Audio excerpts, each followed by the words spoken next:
The best part of the playoffs in any sport is watching a player seemingly come out of nowhere and deliver an unbelievable performance. From Billy Hatcher to David Freese, some players pick the best time to hit their peak. So let's look at some of the best Linsanity runs in MLB playoff history. Totally sports-esque. Majorly. For a reminder of what a Linsanity run is, it's when a rather unknown player comes out of nowhere, playing extremely well over a short period, gaining a near cult following along the way. Obviously, that's in reference to what Jeremy Lin did over a 2-month period back in 2012, before 7 years later leading the Raptors to a championship after not missing a shot in the finals. The players here don't necessarily have to fall off a cliff after their postseason run. It's really just looking at players who had just above average or below average careers and went on these unexpected demon runs. It's hard to look at different eras in this sense, as from 1903 to 1968, there was just the World Series, not giving these players a chance to play 20 games in the postseason like multiple Rays did in 2020. But there's still players who fit that mold in just the World Series. Someone like Buck Herzog, who recorded 12 hits in the 1912 World Series, or Joe Harris, who recorded 22 total bases in the 1925 World Series, or someone like Shoeless Joe Jackson, who recorded 12 hits in the 1919 World Series, that for some reason only played one more season after that. Then of course there's the pitchers who can make the biggest impact, such as Bill Dineen, who struck out 28 and 35 innings in the first ever World Series, pitching 3 complete games along the way, just like Lou Burdett did in 1957 and Mickey Lolich did in the 1968 World Series, outpitching Bob Gibson in the Game 7, or even someone like Don Larson, who immortalized themselves for just one performance, that being the only perfect game in World Series history, the most memorable moment of his rather subpar career. And after 1968, brought playoff expansion to 4 teams, giving a better chance for a real sustained run. And in the LCS era from 1969 to 93, the most championship win probability added in one postseason belonged to Gene Tenace in 1972. He had a pretty good career, making the All-Star team once, and he had the fortune of playing on some very good teams, including on all 3 Oakland A's World Series teams in the 70s. And it was really his performance in 1972 that made him known. He had only 1 hit in the LCS, but it was the go-ahead hit in the deciding game. And in the World Series, as Reggie Jackson was injured, Tenace was the one who stepped up. He became the first player to hit a home run in his first 2 career World Series at-bats. And over the rest of the World Series, Tenace had a solo home run in Game 4 and had an important single in the 9th. He had his 4th home run of the series in Game 5, and the crazy part is, before Game 6 in Cincinnati, a woman in line overheard a man say that if Tenace were to hit a home run, he wouldn't walk out of the ballpark alive. The woman informed security, and it turned out the man who had been drinking had a loaded pistol in his possession. Tenace was informed after the loss in Game 6 and admitted he was naturally scared. But he still played in Game 7 and drove in 2 runs as the A's won by 1, with the fan later writing an apology letter to Tenace before Game 1 of the 1982 World Series, which is where he got his 4th ring. Tenace will play in 17 more World Series games after 72 and got 1 extra base hit. In that 72 series, he had 5, including 4 home runs, which tied the record at the time. The Reds and A's would play in the World Series again 18 years later, and that again brought an incredible run. Billy Hatcher was really a journeyman type of player, playing on 7 teams in his 10-year career, and the Reds were glad he was there for them in 1990. The Reds were not expected to do anything after winning the NL West, but they absolutely proved everyone wrong. They beat the Pirates in 6 games, and Hatcher got to play in 4 of those games, going 5 for 15 with the home run, and that allowed him to start in the World Series, and he took full advantage.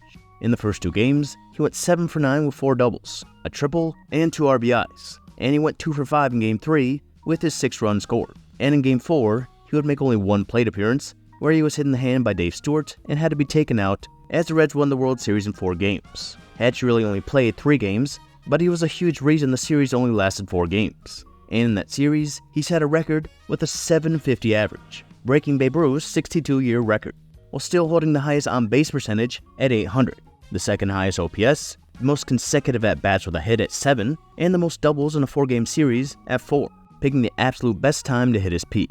In the LCS era, the most championship win probability added in a World Series by a pitcher aside from Hall of Famer Jack Morris in 1991 was Steve Blass in 1971. Blass was pretty good for the Pirates, pitching for them since 1964, but it was the 1971 World Series alone that made him a team legend. In Game 3, Blass pitched a complete game, giving up just 1 and striking out 8.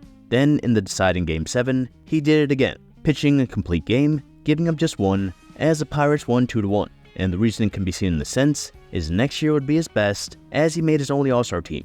Then after that, he had a term attached to him similar to the Mendoza line and what is known as the Steve Blass disease. better known as the Yips. After that great 1972 season, Blas had an ERA of 9.85 in 73, as he could not find the strike zone, walking 84 and 88.2 innings while only striking out 27, ending the year with a WAR of negative 3.9, the worst in the modern era. He spent much in 1974 in the minors and retired the next year. Before a flash in 71 and 72, he was one of the best, especially in the playoffs. And after Jeff Gardner hit 8 home runs in the 1994 World Series to help the Expos beat the Washington Senators, 1995 brought the LDS era, allowing for even more teams and even more games and chances. And if any team benefited from this, then it was the Marlins. A crazy fact is that from 1991 to 2005, the Braves won 14 division titles, the Marlins won 0. And the Marlins won more World Series than the Braves in this time. And a big reason for that is 2 pitchers in their early 20s who stepped up for them. I don't want to say Livan Hernandez and Josh Beckett fit the same mold as someone like Steve Blas, as they both had long, pretty good careers after, but no one expected them to do what they did. Braves fans probably get mad hearing about that previously mentioned fact, but they get even more upset when thinking about Hernandez, who in his first career playoff start took advantage of a giant strike zone and struck out 15 Braves, a record for the NLCS. He won NLCS MVP, then became the 4th to win NLCS MVP and World Series MVP, after he won games 1 and 5 in the World Series, gaining his reputation as a workhorse after his 8 innings in Game 5. And the Marlins were somehow back in 2003, going against the powerhouse Yankees. They got there thanks to a Game 5 NLCS shutout by Josh Beckett against the Cubs, who then pitched on short rest in Game 7 and threw 4 shutout innings. He was then on the mound in Game 3 of the World Series and threw 7.1 innings, giving up just 2 and striking out 10. He then went into Yankee Stadium in Game 6 and threw a complete game shutout with 9 strikeouts, as he won World Series MVP, giving up just 2 runs in his last 29 innings of the postseason, as he would go on to later win ALCS MVP with the Red Sox in 2007. And the addition of more games further stressed the importance of relievers.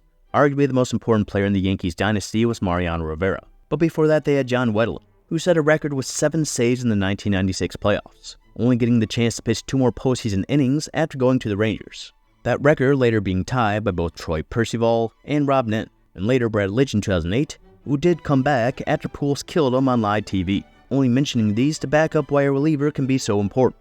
But if there's one who fits the mold, that is Koji Uehara in 2013. Aside from David Ortiz, you can look back at Uehara being the most important player. He was incredible that year, putting up a 1.09 ERA in 74 innings, and he was somehow better in the playoffs. He made 13 appearances, pitching 13.1 innings, and he gave up just 1 run, with 16 strikeouts, a .66 ERA, a .51 WHIP, and an opposing batting average of .152. And most impressive, he didn't walk a single batter, as he tied the postseason record with 7 saves, including ending 1 with a pickoff, and later ending the World Series.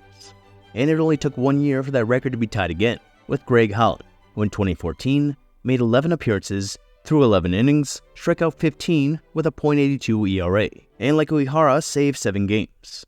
And Wade Davis and Kelvin Herrera, like Rob Dibble in 1990, showed that it doesn't just have to be a closer making a difference, which in part inspired Andrew Miller in 2016. In Miller's first 8 postseason appearances, he only made 1 save, but pitched 15 innings, didn't give up a run, and struck out 27 as he became the 4th reliever, along with Uehara, Mariano Rivera, and Dennis Eckersley, to win ALCS MVP. He gave up 3 runs in his last 4.1 innings, but this is up there with Bumgarner in 2014 and postseason pitching performances. And the additional games also gives more opportunity for players to make a name for themselves, even if they don't win the World Series like Holland and Miller. And there was one right between them in Daniel Murphy. Again, Murphy had a stellar career, but it's what he did in 2015 that is still most remembered. In his 7th season, he got his first chance in the playoffs and took full advantage. He hit 3 home runs in the NLDS, including the go-ahead home run in Game 5.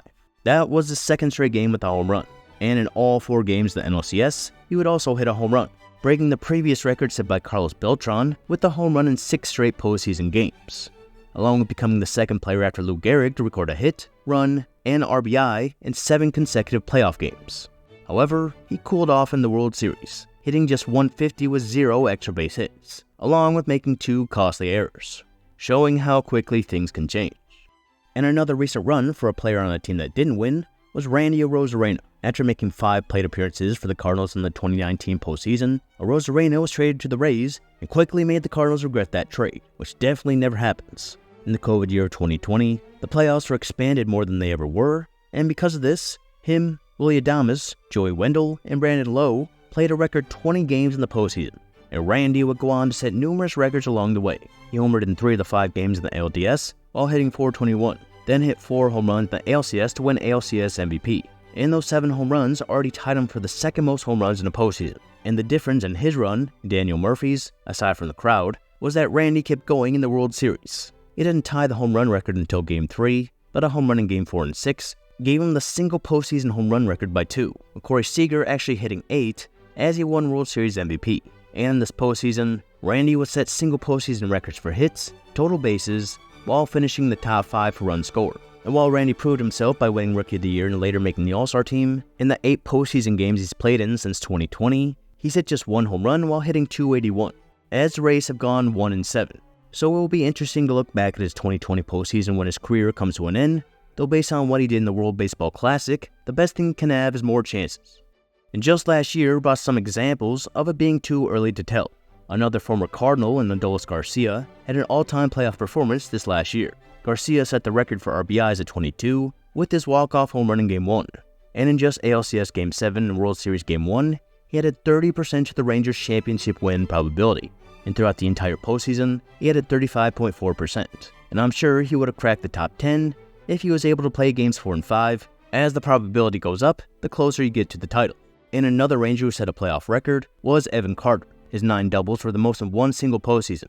And of the 4 who had 1 less than him, 3 of those players had more plate appearances. And just like Aronzarena in 2020, Carter hadn't even played a full season yet. And in his first full season this year, where he was the favorite to win Rookie of the Year, he barely qualifies for that award.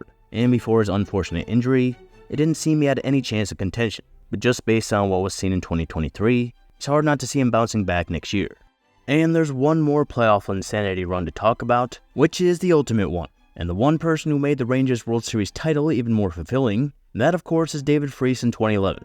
At the end of the 2011 World Series, Freese set or tied the single postseason record for hits, total bases, doubles, RBIs, and win probability added, and championship win probability added, with Freese winning NLCS and World Series MVP, and having 3 insanely clutch hits in a row in Game 6 and 7 of the World Series. So clutch that if he only had these 3 at-bats, he would still hold the record for most championship win probability added in one postseason.